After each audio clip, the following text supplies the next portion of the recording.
Okay, so now we're going to move to the first chapter of Daniel. But before we really get into the scripture, what I'd like to do right now is kind of set the stage for you, where we're at, date it in history, so you'll kind of know. Daniel was born during the reign of Josiah. Now, Josiah was 8 years old whenever he took over the throne. This happened in about 640 BC is whenever he became king at the old age of 8 years old. And he ruled until he was killed in battle in 609 BC. So Daniel was born around 620 BC. So he lived about 11 years under the reign of Josiah. As a matter of fact, the name Josiah means healed by the Lord. And he was God's king. He was a godly man. He chased after God. A matter of fact, if you will go over to 2 Chronicles, the 34th chapter, I just challenge you to read that chapter because it tells you so much about what he actually did. After he became king, a few years went by, and then he started seeking the Lord. Matter of fact, 34:3 says this: he started seeking the Lord, and he started purging his land of all the pagan temples and all of the idols. Matter of fact, the priests that were in there, making sacrifices and stuff to all these pagan idols, he had them killed and burnt their bones on their own altars. But he just really cleansed the land.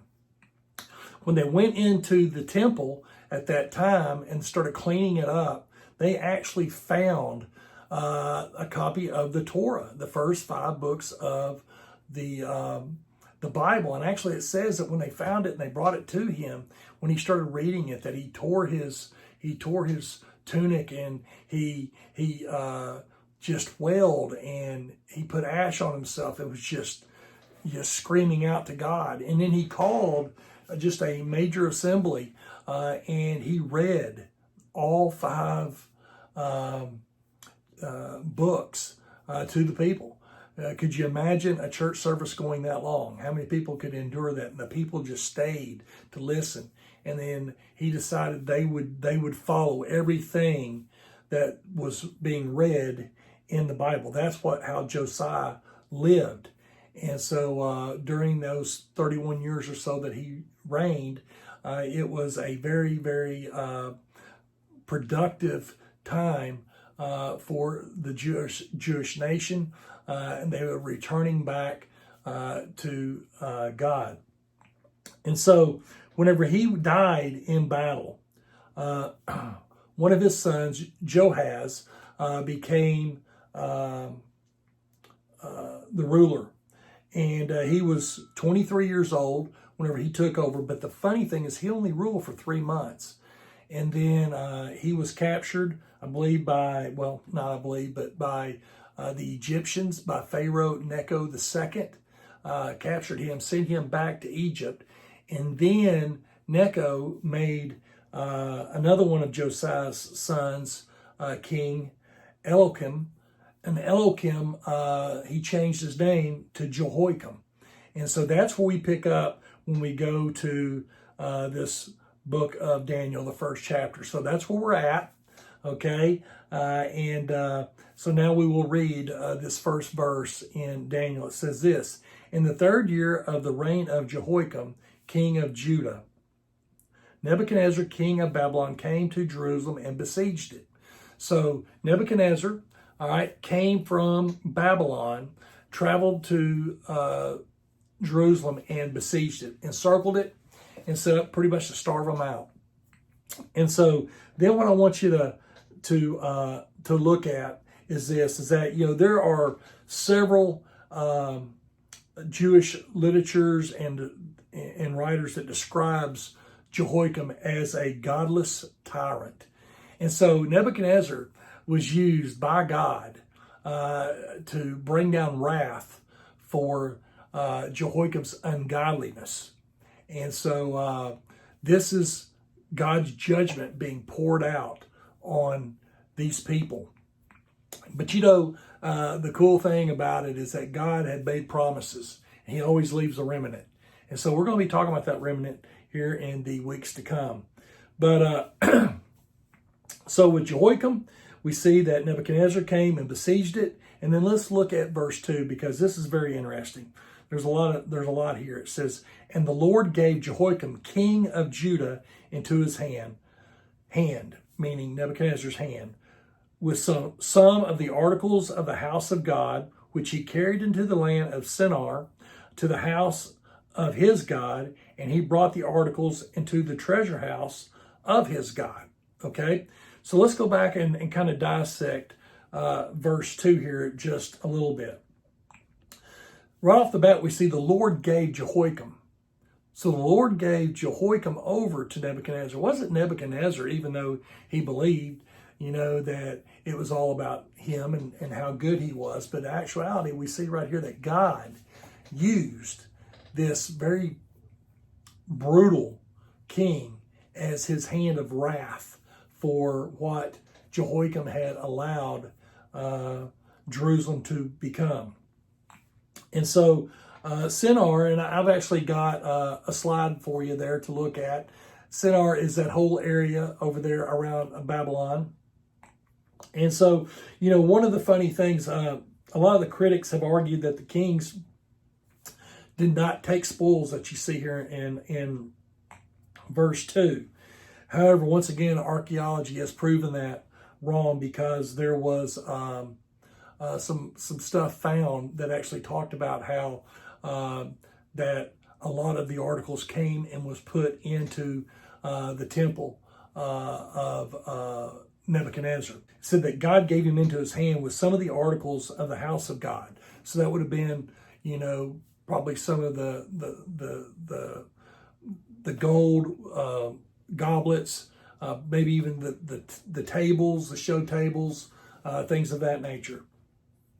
So God gave that to him. It wasn't that he took it; God gave it to him to take it back, and that's what it said, that it took it back to his own temple and placed it in there. And that was, kind of common practice, because it was all about showing that my God's bigger than your God. And so if my God has some of your God's stuff in his presence, then guess what? My God's stronger. My God's better. But in this case, God gave it over. Kind of like God gave his son over, right? So he gave it over to him. It wasn't that it was taken from him, all right? So now I want us to go ahead and jump down, and I want us to look at the verse 3 through 5. And so let me read that to us right now, and then we will kind of break it down. It says, then the king instructed Ashpenaz, the master of his eunuchs, to bring some of the children of Israel and some of the king's descendants and some of the nobles, young men in whom there was no blemish, but good looking, gifted in all wisdom, possessing knowledge, and quick to understand, who had ability to serve in the king's palace, and whom they might teach the language and literature of the Chaldeans. And the king appointed for them a daily provision of the king's delicacies, and of the wine which he drank, and 3 years of training for them, so that at the end of that time they might serve before the king. All right, so I know we've got a lot right there, but we want to take it and look it over here. Another thing that was found in archaeology was an inscription that said Ashpenaz, okay, that was the master of the eunuchs. That was actually found on I believe it was a big column that was found on. So there was more archaeology that proved that Ashpenaz was a real person. All right, and we know that it tells us up in here that they were taking descendants of the nobles. And remember, after they destroyed Jerusalem, they took a lot of the people back with them to Babylon. Why? Well, because they want the best of the best. They wanted to take the smartest and the best looking and whatever to bring them back, to assimilate them in, trying to appease them to some degree, and to add to their own culture. And so it said that they wanted young men with no blemish, good looking, gifted in wisdom. So that means that obviously that they interviewed them, they talked to them, possessing knowledge, quick to understand, who had the ability to serve in the king's palace. So the king was wanting to bring some people in. And so, the one thing that every king wants to be is king tomorrow. I mean, that's just what they want. And so if they're conquering people, if they can take some of those people and turn them to be allies with them, then they can help calm down maybe some of the others that are not quite as taken with being, taken basically prisoner to a foreign land. And so that's what they were doing. And they took some of the younger ones, had the ability to serve in the king's palace. They might teach them the language. Now look, Aramaic was the language of the Chaldeans, which is, from what I understand, a very difficult language. They knew Hebrew, and so they were going to be taught Aramaic. They were also, going to be very different in that, they'd coming from the Hebrew language. Nebuchadnezzar wanted the very best that Judah had to offer. That's what he wanted. And so they were going to teach them, and think about the things that they were going to be taught. They were going to be taught mathematics. They were going to be taught astronomy. They were going to be taught history. They're going to be taught science. Probably even taught some mysticism because they were pagan. And so, then they were going to be given 3 years. 3 years to learn a language, and 3 years probably with just very intense study to see how smart they would be, and if they were going to be of any use for them. I can imagine that at the end of that 3-year period, if they had not shown signs, that they probably would have been taken care of. But that's kind of how they did it, and that's how Nebuchadnezzar did that. If you look down in verse 5, it said, "And the king appointed for them a daily provision of the king's delicacies, and of the wine which he drank, and 3 years of training for them." So the king was going to feed them directly off of his own table, because he was wanting to give them the very best of the best. Once again, trying to get them to be kind of indebted to him, thinking that they were kind of living the life of Riley. They were going to, not want for anything, hopefully to appease them, kind of basically a bribery, and letting them have a sense of being an ally to him, which would help them, help Nebuchadnezzar in relations with the others. So he gave them the very best because he was basically trying to buy their loyalty, and he was wanting the knowledge from them. So then, as we look at that, we go on down to verse 6 and 7, and this is kind of where it makes another little turn here. It says, "Now from among those of the sons of Judah were Daniel, Hananiah, Mishael, and Azariah. To them the chief of the eunuchs gave names. He gave Daniel the name of Belshazzar, all right, to Hananiah, Shadrach, to Mishael, Meshach, and to Azariah, Abednego." All right. Now, let's look at these names. And why did they do that? Well, Daniel's name in Hebrew meant God is my judge. Okay? Hananiah's name was Jehovah is gracious. Mishael's name was who is like God. And Azariah's name was Jehovah is my helper. So these were all godly names that these 4 boys at the time had. All right? But then what happened was Ashpenaz gave them Babylonian names. All right? Once again, trying to get them to forget, all right, their history, their Jewish history, and trying to assimilate them more into the Chaldean lifestyle. So Belshazzar, and that means Bel protects his life, which is one of the gods. Hananiah was Shadrach, and his basically meant command of the moon god Aku. All right, so pointing him towards one of their pagan gods. Michelle was Meshach, name of Aku, the god Aku. And Abednego, honoring the second greatest Babylonian god, Nebo. So basically, they threw away, he was trying to get rid of these godly names of their god and turn them into very pagan names, all right, which would have made them seem more like a Babylonian. So let's read verse 8, and we're going to talk about why that was so important. But Daniel proposed in his heart that he would not defile himself with the portions of the king's delicacies, nor with the wine which he drank. Therefore he requested of the chief of the eunuchs that he might not defile himself. Okay, so how would he defile himself by eating the king's food? Well, that's a great question. We need to talk about that. Well, the king's food, it was unclean because it was not kosher. Now, look, to understand kosher, there is a lot of kind of rules and regulations about what is kosher, what is not kosher.